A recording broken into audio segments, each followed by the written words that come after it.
Dangote kọ̀wé láti gba àṣẹ fún kíkọ́ èbúté ọkọ̀ ojú omi, èyí tí ó jẹ́ ohun tí ó kàn nínú ète rẹ̀ láti fẹ ilẹ̀ àkóso rẹ̀. A gbé oríyìn fún Victor J. Bloomberg. Àwọn amúnisìn jẹ́ àwọn tí ó ń fẹ ilẹ̀ àkóso. Ẹni tí ó ń fẹ ilẹ̀ àkóso ni Adolf Hitler jẹ́. Ẹni tí ó ń fẹ ilẹ̀ àkóso náà ni Aliko Dangote jẹ́. Ó ń jẹ gàba sórí ilẹ̀ àjogúnbá àwọn ọmọ ìbílẹ̀ Yorùbá. Aliko Dangote ò lè jẹ gàba sórí ilẹ̀ àwọn ọmọ ìbílẹ̀ Yorùbá. Aliko Dangote ò lè fẹ ilẹ̀ àkóso rẹ sórí ilẹ̀ àjogúnbá àwọn ọmọ ìbílẹ̀ Yorùbá tí ó sì jẹ́ ilẹ̀ aṣàkóso ara ẹni. Aliko Dangote, ìpinnu rẹ láti fẹ ilẹ̀ àkóso rẹ kò ní ṣẹlẹ̀ láéláé lórí ilẹ̀ àjogúnbá àwọn ọmọ ìbílẹ̀ Yorùbá. Àlá náà ti kú mọ́ ọ nínú. A kọ̀ ọ́ pátápátá. Lóòótọ́ àti ní òdodo, ó lòdì sí àwọn ẹ̀tọ́ àwọn ọmọ ìbílẹ̀. Àwọn ẹ̀tọ́ àwọn ọmọ ìbílẹ̀ ní ẹnìkọ̀ọ̀kan àti ní àpapọ̀ kò ní ìdúnàádúrà. Akọ̀wé àgbà àjọ àgbáyé ni ó sọ bẹ́ẹ̀. Aliko, orí àìbófinmu ètò ìdánilọ́pọlọrú àwọn amúnisìn tí wọ́n ń pè ní Nàìjíríà ni ó dúró lé, tí òfin sọ pé ìwọ ti ra àwọn ilẹ̀ àjogúnbá àwọn ọmọ ìbílẹ̀ Yorùbá, èyí tí ó sì jẹ́ ilẹ̀ aṣàkóso ara ẹni.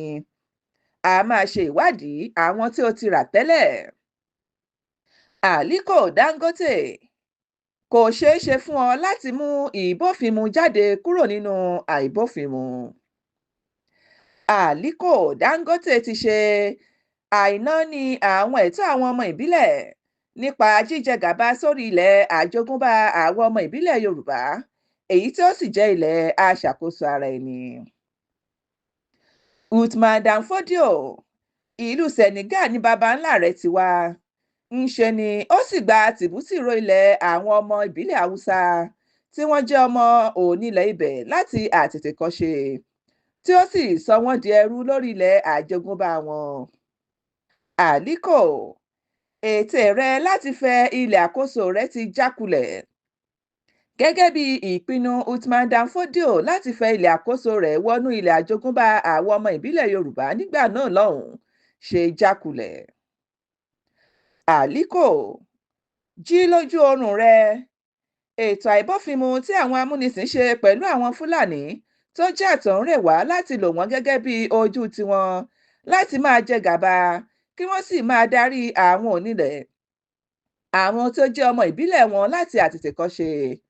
Ètò àìbófinmu náà kò ṣiṣẹ́ mọ́ lórí àwọn ọmọ ìbílẹ̀ Yorùbá. Aliko Dangote pète láti ṣe àìnáání àwọn ẹ̀tọ́ àwọn ọmọ ìbílẹ̀. Ó sì pète láti fẹ ilẹ̀ àkóso rẹ̀ nípa jíjẹ gàba sórí ilẹ̀ àjogúnbá àwọn ọmọ ìbílẹ̀ Yorùbá ti Democratic Republic of the Yorùbá, èyí tí ó sì jẹ́ ilẹ̀ aṣàkóso ara ẹni. Nípa oore-ọ̀fẹ́ àti àánú Ọlọ́run Olódùmarè, àwọn ọmọ ìbílẹ̀ Yorùbá ti Democratic Republic of the Yorùbá ti ṣe àṣeyọrí ìkéde òmìnira wa ní 20 oṣù Bélú 2022. Ìfitónilétí ìgbà nǹkan ẹni padà ní ọjọ́ 18 oṣù Ọ̀pẹ 2022. Ìpolongo ìṣàkóso ara ẹni ní ọjọ́ Ẹtì ọjọ́ 12 oṣù Igbe 2024.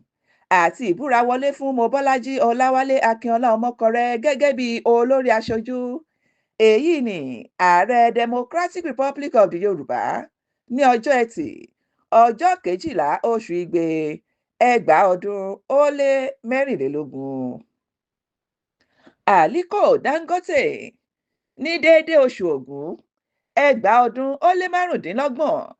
Ṣé wàá sọ pé o kò mọ àwọn òtítọ́ tí a kà sílẹ̀ wọ̀nyí ni? Aliko Dangote, kí ni ìdí tí o kò tẹríba kí o sì bọ̀wọ̀ fún àwọn ẹ̀tọ́ àwọn ọmọ ìbílẹ̀? Aliko, ó ń ta ẹsẹ̀ àgẹ̀rẹ̀, ó sì ń jẹ gàba sórí ilẹ̀ àjogúnbá ilẹ̀ aṣàkóso ara ẹni àwọn ọmọ ìbílẹ̀ Yorùbá ti Democratic Republic of the Yorùbá. Àkíyèsí pàtàkì: jẹ́ kí gbogbo ènìyàn ní àgbáyé kí ó mọ̀ nísìnyìí pé Aliko Dangote ń pète fífẹ́ ilẹ̀ àkóso rẹ̀ sórí ilẹ̀ àjogúnbá àwọn ọmọ ìbílẹ̀ Yorùbá. Ó ń jẹ gàba sórí ilẹ̀ àjogúnbá àwọn ọmọ ìbílẹ̀ Yorùbá ti Democratic Republic of the Yorùbá. Aliko, tí ó bá jẹ́ lóòótọ́ olùdókòòwò ni ó jẹ́, ó yẹ kí o ti mọ̀ pé àwọn ọmọ ìbílẹ̀ Yorùbá ti ṣe àmúlò àwọn ẹ̀tọ́ láti dá dúró, àwọn ẹ̀tọ́ ọmọ ìbílẹ̀, ẹ̀tọ́ àwọn ènìyàn tó ní agbára ìṣàkóso ara rẹ̀, àwọn ẹ̀tọ́ ìran tí ó jẹ́ orílẹ̀-èdè tí ó jẹ́ ẹ̀jẹ̀ kan náà, àwọn ẹ̀tọ́ ọmọ ènìyàn tí a kì í fi dùnni, ẹ̀tọ́ láti dáàbò bo ara ẹni gẹ́gẹ́ bí ọmọ ìbílẹ̀, ẹ̀tọ́ láti wà ní òmìnira láìsí lábẹ́ ẹnikẹ́ni. Gbogbo àwọn ẹ̀tọ́ wọ̀nyí jẹ́ ohun tí Ọlọ́run fi fúnni, tí ọmọ ènìyàn sì fi ìdí rẹ̀ múlẹ̀ nípa àwọn àgbékalẹ̀ òfin. Aliko, tọ́jú àwọn òtítọ́ wọ̀nyí sínú ọpọlọ rẹ nígbà gbogbo pé Democratic Republic of the Yorùbá kì í ṣe ara ètò awúrúju àwọn amúnisìn tí a mọ̀ sí Nàìjíríà mọ́. Ọlọ́run Olódùmarè ti bá wa gba ìdánimọ̀ wa padà àti ìjẹ́ orílẹ̀-èdè wa pẹ̀lú agbára ìṣàkóso ara ẹni wa. Aliko, ṣé ìwọ kò mọ òtítọ́ yìí ni pé Nàìjíríà kì í ṣe orílẹ̀-èdè, kò sì lè jẹ́ orílẹ̀-èdè láéláé. Ètò awúrúju àwọn amúnisìn lásán ni Nàìjíríà jẹ́, ètò ìdánilọ́pọlọrú ni.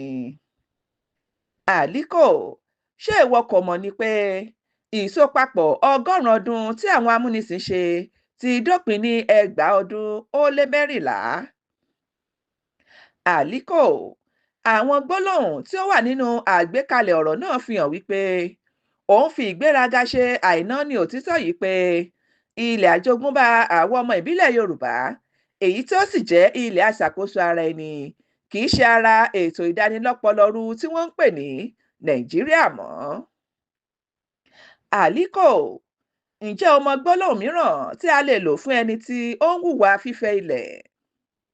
Afipájẹgàba léni lórí, amúnisìn, èyí tí ó túmọ̀ sí pé ìwọ Aliko Dangote, gẹ́gẹ́ bí àwọn baba ńlá rẹ ti ṣe, afipájẹgàba léni lórí ni ó jẹ́, amúnisìn sì ni ó jẹ́, pẹ̀lú ète rẹ tí kò lè ṣeé ṣe, ète fífẹ́ ilẹ̀ àkóso rẹ sórí ilẹ̀ aṣàkóso ara ẹni àwọn ọmọ ìbílẹ̀ Yorùbá. Aliko Dangote, dẹ́kun ìjẹgàba rẹ nísinsìnyí. Aliko, ní wàràǹṣeṣà, fi òpin sí fífẹ́ ilẹ̀ àkóso rẹ sórí ilẹ̀ aṣàkóso ara ẹni àwọn ọmọ ìbílẹ̀ Yorùbá nísìnyìí. Ilẹ̀ àjogúnbá àwọn ọmọ ìbílẹ̀ Yorùbá, èyí tí ó sì jẹ́ ilẹ̀ aṣàkóso ara ẹni, kì í ṣe ara ètò ìdánilọ́pọlọrú àwọn amúnisìn tí wọ́n ń pè ní Nàìjíríà mọ́. Aliko, máa rántí nígbà gbogbo pé Democratic Republic of the Yorùbá ní orúkọ tí orílẹ̀-èdè aṣàkóso ara ẹni àwọn ọmọ ìbílẹ̀ Yorùbá ń jẹ́. Àyọkà kẹta lórí ète Uthman Dan Fodio nípa ilẹ̀ tí ó fẹ́ fi ipá gbà fún kálífèètì láti inú wáàsí rẹ̀ ní ìbẹ̀rẹ̀ ìjagunbalẹ̀ náà. Ó sọ pé àwọn ibodè kálífèètì yóò jẹ́ láti aṣálẹ̀ ní àríwá títí dé omi òkun ní gúúsù. Ní ọjọ́ 12 oṣù Ọ̀wàrà 18 ọdún, ìwé ìròyìn Parrot kọ ohun tí Ahmadu Bello sọ, ẹni tí ó sì jẹ́ pé òun ni Sardauna ti ìlú Sokoto. Ó sọ ọ̀rọ̀ náà ní ọjọ́ 12 lẹ́yìn òmìnira Nàìjíríà kúrò lábẹ́ Gẹ̀ẹ́sì. Ó ní orílẹ̀-èdè tuntun yìí, àbẹ́ẹ̀rí nǹkan, ó ń pè é ní orílẹ̀-èdè, ṣé orílẹ̀-èdè ní ṣá, tí wọ́n pè ní Nàìjíríà yẹ kí ó jẹ́ agbègbè ìjẹgàba fún baba ńlá wa Uthman Dan Fodio. A ò gbọ́dọ̀ ṣe ojú àánú láti rí i pé agbára ìṣàkóso rẹ̀ kò kúrò lọ́wọ́ wa. A gbọ́dọ̀ lo àwọn ẹ̀yà kéékèèké tó wà ní àríwá gẹ́gẹ́ bí irinṣẹ́ ọwọ́ wa tí wọ́n á sì fúnra wọn gbà láti jẹ́ irinṣẹ́ fún wa. Àwọn agbègbè tí ó wà ní gúúsù ni a ní láti ṣẹ́gun wọn kí a má sì ṣe gbà wọ́n láàyè láéláé láti lè ṣe ìdarí ọjọ́ iwájú wọn. Ọ̀rọ̀ Lord Macaulay sí ilé ìgbìmọ̀ aṣòfin ìlú Gẹ̀ẹ́sì ní ọjọ́ 2 oṣù Èrèlé 1815. Mo ti rin ìrìn àjò káàkiri ìbú àti ìró ilẹ̀ Áfíríkà, mi ò sì tí ì rí ẹnìkan tí ó jẹ́ atọrọjẹ tàbí olè. Ọrọ̀ tí mo rí ní ìlú yìí bù àyà, bẹ́ẹ̀ ni wọ́n jẹ́ ọmọlúàbí lọ́pọ̀lọpọ̀, wọ́n jẹ́ ènìyàn jàǹkàn. Mi ò rò pé a lè jagun borí wọn àfi tí a bá kan eegun ẹ̀yìn wọn gangan, èyí tí ó sì jẹ́ agbára ẹ̀mí wọn, àṣà àjogúnbá ìbílẹ̀ ìṣẹ̀ǹbáyé wọn.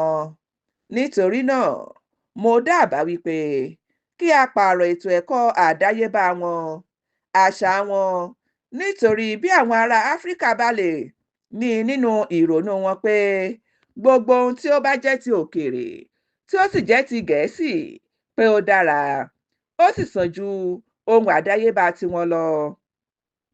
Wọn ò ní ka ara wọn kún ènìyàn gidi mọ́. Wọ́n á kọ àṣà ìbílẹ̀ wọn sílẹ̀, wọ́n á sì dá ohun tí a fẹ́ kí wọ́n dà, èyí ni ẹni tí a máa gàba lé lórí pátápátá. Àwọn ẹ̀tọ́ àwọn ọmọ ìbílẹ̀ ní ẹnìkọ̀ọ̀kan àti ní àpapọ̀ kò ní ìdúnàádúrà. Akọ̀wé àgbà Àjọ Àgbáyé ni ó sọ bẹ́ẹ̀.